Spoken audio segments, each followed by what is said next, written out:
Hey guys, Nintendrew here, and welcome to the next installment of my Rarest game series. Today we're going to be taking a look at the 5 most obscure and coveted titles of the entire GameCube library. So if you're a collector, buckle up and hide your wallet as we run through the most expensive titles available for this little purple box.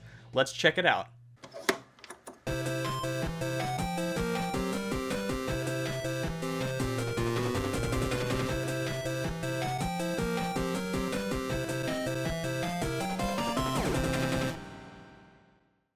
Alright, so just to lay down a couple of ground rules here, as always this list's order is based on the price each game commands in the retro game market.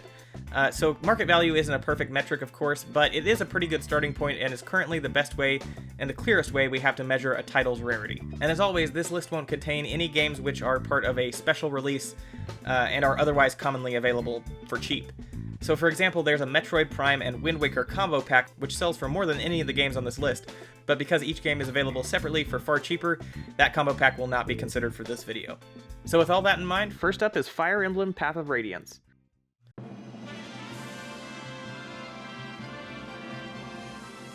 Path of Radiance is the 9th main entry in the Fire Emblem series and the 3rd to be released outside of Japan. It's also the first game in the franchise to feature 3D graphics, full motion cutscenes, and voice acting. Despite these various improvements, when Path of Radiance was released, Western audiences were still in the process of warming up to the series, so the franchise was not nearly as prolific as it is today. Add to that the fact that the game was released toward the end of the GameCube's lifespan, plus the modern surge of Fire Emblem fanaticism in the States, and you've got a recipe for rarity. Today, the game sells for just over $80 on the used game market. Next up is NCAA College Basketball 2003. You might be surprised to see a sports title in the top 5, I know I was. But it might make more sense when you hear that Sega canceled all 2K sports games for the GameCube midway through this game's production run. According to some reports, the game was only available on store shelves for less than 2 weeks before the production halt. As a result, the title has become very hard to hunt down, and at the time of this video, it can fetch prices upwards of $120 on the used game market, making it one of the very few sports titles to become a prized collector's item on any video game system.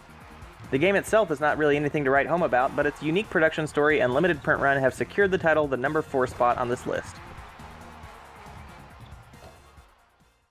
Next up is Gacha Force. Gacha Force is a 3D arena battle game published by Capcom in 2003. Unlike some of the other titles on this list, this game didn't have a particularly limited or exclusive distribution run.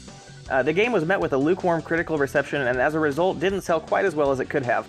But shortly after it left store shelves, Gacha Force developed a bit of a cult following and became a more sought-after title in the years following. As such, the title is worth about $125 on the used game market today. What's really interesting is, in March of 2012, Capcom actually reprinted new copies of this GameCube exclusive title in Japan, a full 9 years after its original release. Pretty crazy. Next up is Cubivore. Cubivore Survival of the Fittest is an action-adventure game by Intelligent Systems, and as the name might indicate, the game sees players fighting their way up the animal food chain by eating weaker animals to become increasingly strong and more powerful. The game was originally published in Japan by Nintendo themselves, but when Nintendo decided against bringing the title to the West, the title was picked up by publisher Atlus for further localization.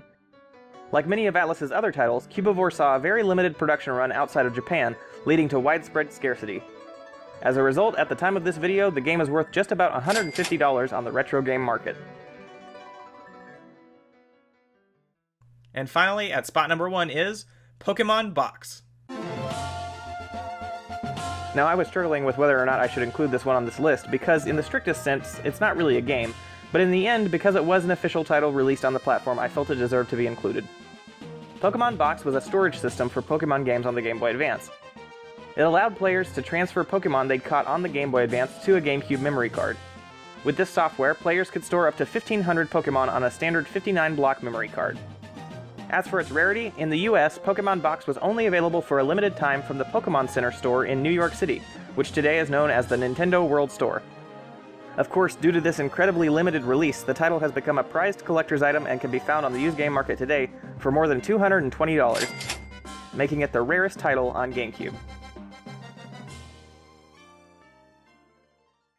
Okay guys, that's all I've got. If you watched this far, I really hope you've enjoyed the video, and if you did, please consider subscribing to Nintendrew for all sorts of cool gaming content, and make sure to share the video with any friends who might find it interesting. Otherwise, I'll see you next time.